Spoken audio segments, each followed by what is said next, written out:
that you need to take Trump seriously, but not literally. The way I'd say it is you've got President Everything Everywhere all at once against people who are most of the rest of us who are used to thinking about issues in kind of siloed terms.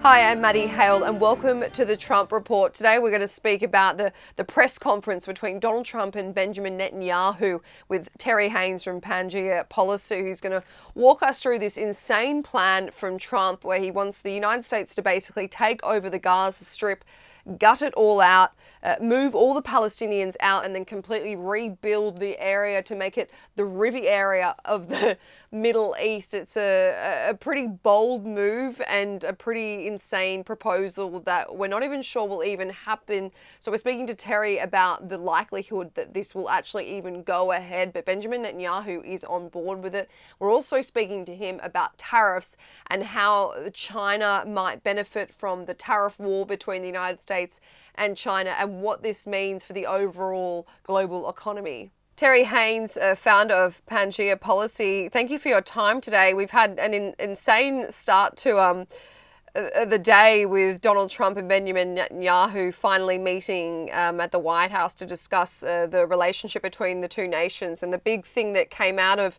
this meeting is that Donald Trump and Netanyahu have decided that the US is probably going to take over the Gaza Strip and turn it into the Riviera of the Middle East. So what are your immediate reactions to this news?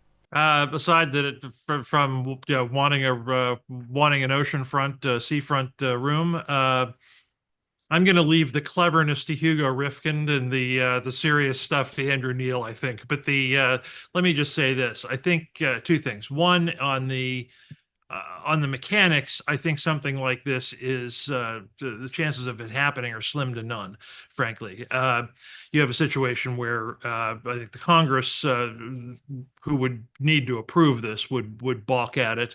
And clearly, there's been enough backsplash from the Middle East, whether you're talking about Saudi Arabia, or Hamas, or the Palestinian Authority, that I think this would be almost impossible. That said, there is a clever way of looking at this stuff that an old friend of mine who's a reporter popularized about 8 years ago, that you need to take Trump seriously, but not literally. The way I'd say it is you've got President Everything Everywhere all at once against people who are most of the rest of us who are used to thinking about issues in kind of siloed terms. If you look at the totality of what Trump is up to in the Middle East, saying that there may be a continued American presence in Gaza makes a little bit more sense. I'm not advocating it. I'm just saying it makes a little bit more sense. You've got a situation where he's foursquare behind the Israelis, foursquare against Hamas, at the same time pressuring Iran in a couple of different ways to say, look, you can have a better future if you get rid of your nuclear aspirations, but if you don't, there will be consequences of some kind. And meanwhile, kind of working with China, trying to work with China, but also trying to push back against China, against additional dominance in the Red Sea area, as well as places like the Panama Canal. So, kind of take away the risible veneer of all this, and you get the beginnings of an American foreign policy that is actually trying to push things forward in the Middle East, with the help of not just the Israelis, but the Saudis and kind of the more conventionalist Middle East powers. So I would keep an eye on that in a broader sense. Terry, Trump said that he sees the United States having long-term ownership over the Gaza Strip. It's something that we haven't really heard before. And he said that everyone he's spoken to thinks that this is a great idea of the US actually owning Gaza. From a geopolitical standpoint, is this possible? And what are the risks that both Trump and Netanyahu run with this? Well, from a geopolitical standpoint, it's almost impossible, frankly. I mean, whatever the future of the Middle East is, it's not going back to the League of Nations mandatory mandatory gifts to major powers that happened after the First World War. That's very unlikely to happen here. I think you can add your question properly adds, I think, the United Nations to to the mix here. People are not going to go back to that sort of arrangement. Your own prime minister has weighed in against that sort of arrangement anyway.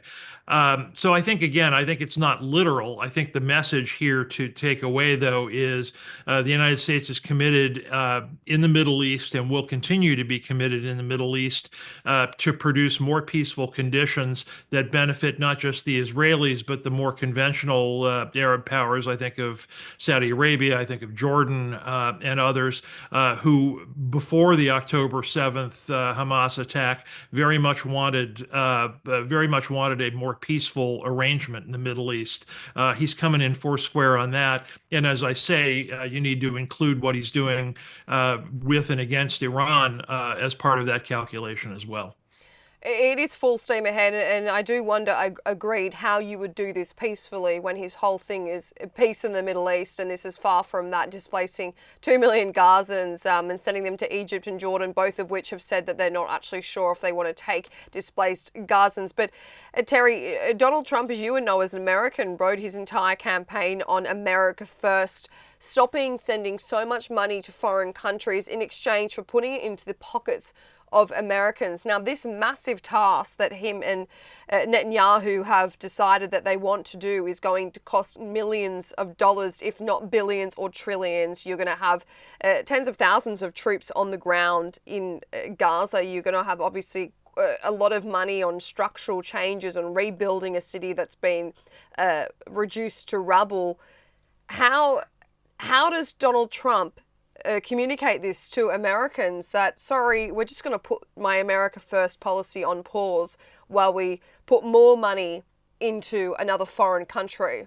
Well, I think there is a sort of. I think you've described the poles of the argument very well. I think the middle ground here that the vast majority of Americans understand, even if they don't love it, is that the United States will continue to be involved in world geopolitics and was not interested in really pulling back. I mean, of the three major hotspots in the world, and I include Taiwan and China in this South China Sea overall, Taiwan, Philippines, and the like.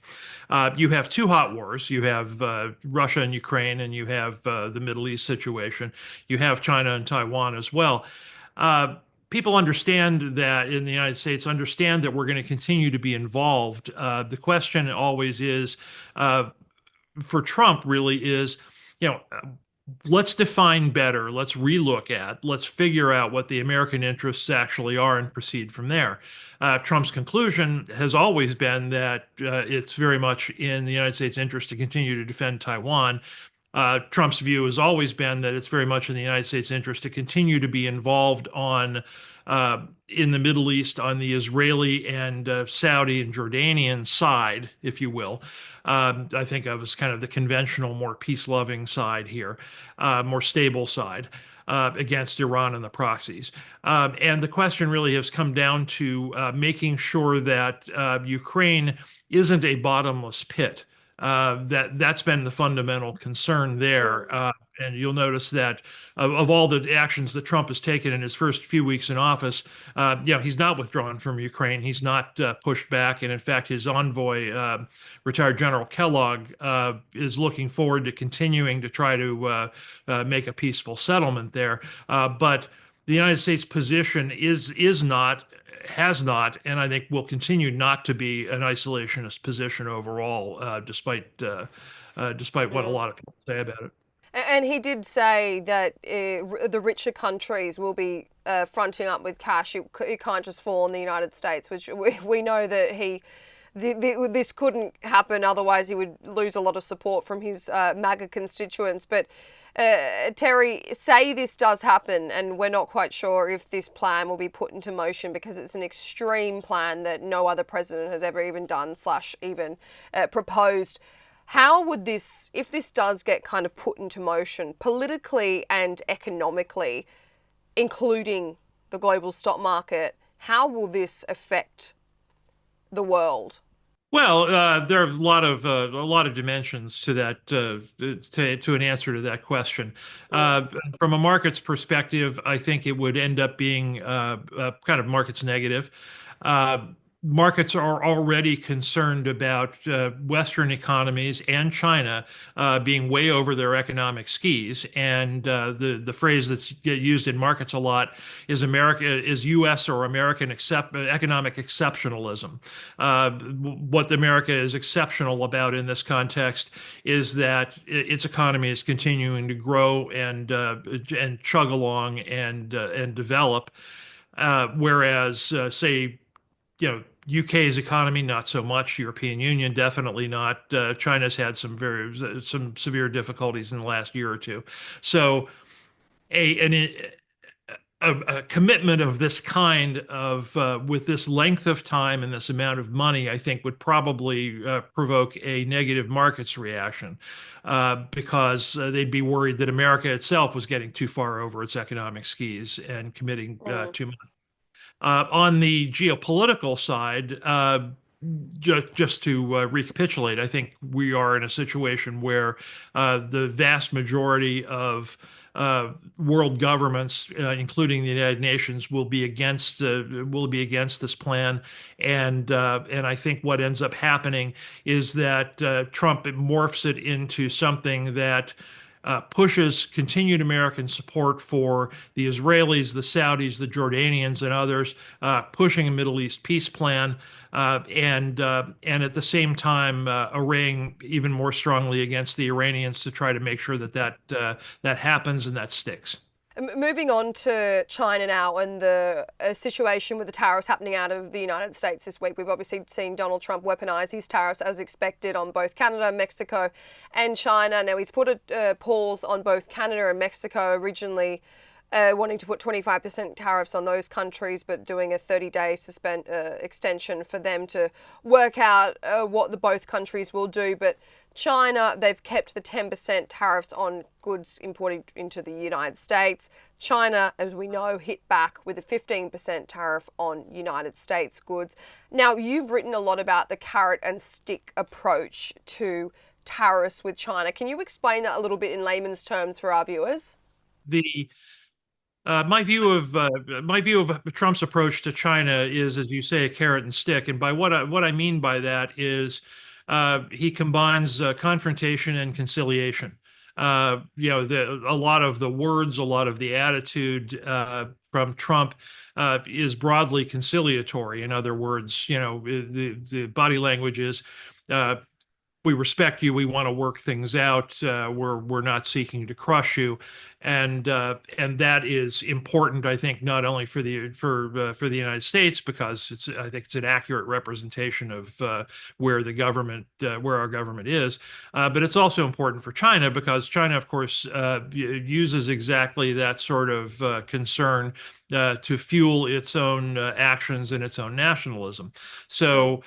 The attitude is, I think, broadly conciliatory. We'd like to talk to you. We'd like to do this. We'd like to do that. But at the same time, he combines that with confrontational measures. Tariffs are one. Announcing the Stargate AI initiative, for example, is another. A way of saying to China, look, on AI, we see you and raise you. It is an existentially important matter for the United States to not only play in this game, but play to win. I'm going to marshal our private sector to make this AI bet as big and as consequential as possible, and we're in it to win, and you should know that. It is, I think, directly pushing back at China's AI efforts. Mm. Sort of thing, of course, we will continue to support Taiwan, and we will continue to push back against what is viewed in the United States as Chinese-led, Chinese-funded adventurism, whether it be in the Middle East using Iraq and the proxies, or whether it be with Russia against Ukraine. The problem with it being used as a tool, I wonder, Terry, is that, the CCP have come out and said that Donald Trump uses tariffs arbitrarily. And he's using these on three countries, two of which are two of the United States' largest trading partners, as a weapon and as a tool, as you put it. But is there concern that allies and trading partners will become too wary of doing deals with the United States for fear that they will have this thrown in their face and potentially turn to China to work with a little bit more? Because China could be one of the countries that benefits from this. I think that's a very good point, and a very serious point, and I will answer it by describing broadly the way that the Trump people would answer it, which is that is sort of on two fronts. One, we are trying. One, the first thing we're trying to do is frankly shore up our alliances. I say this not in a naive sense. I understand very well the it causes stresses and strains and difficulties, and those are entirely legitimate.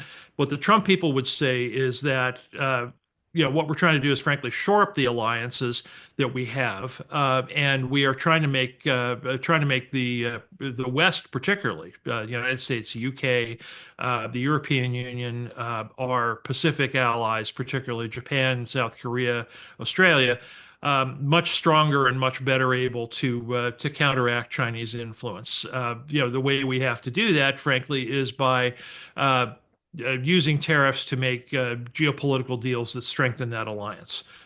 One thing I anticipate, and again, this is very much instinct on my part, but I anticipate is that when the European Union tariffs come, they come in part because Trump wants member countries of the European Union to contribute more greatly to defense than they have been. And they still, even at all these years after Trump first brought this up as an issue, still balk. A lot of these countries still balk at actually paying up what they're supposed to pay to NATO. So there's that. Secondly, I think the Trump people dismiss, not lightly, but dismiss the idea that Chinese influence, that it's an either-or situation, that they'll run directly into Chinese arms and Chinese influence for a couple of reasons. One is that the Chinese economy is relatively weak right now, and China is overextended already. Number one. Number two, China is already overextended on its existing commitments as it tries in Africa, South America and elsewhere as it tries to extend Belt and Road and other kinds of influence matters.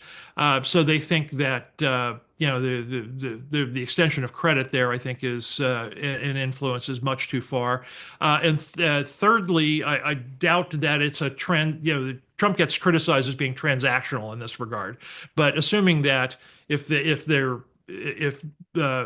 heretofore Western allies are spurned by the United States, they'll immediately run into the arms of China, makes them transactional as well. Thirdly, fourthly, I think what you look at, I think, is kind of the unaligned bloc led by India and others, which would rather not choose either of these and would try to figure out a third path on its own. And you may see the more likely danger, I think, is you may see an upswing in the unaligned. Terry Haines, thank you so much for your time today. Thank you, Maddie. Really appreciate it.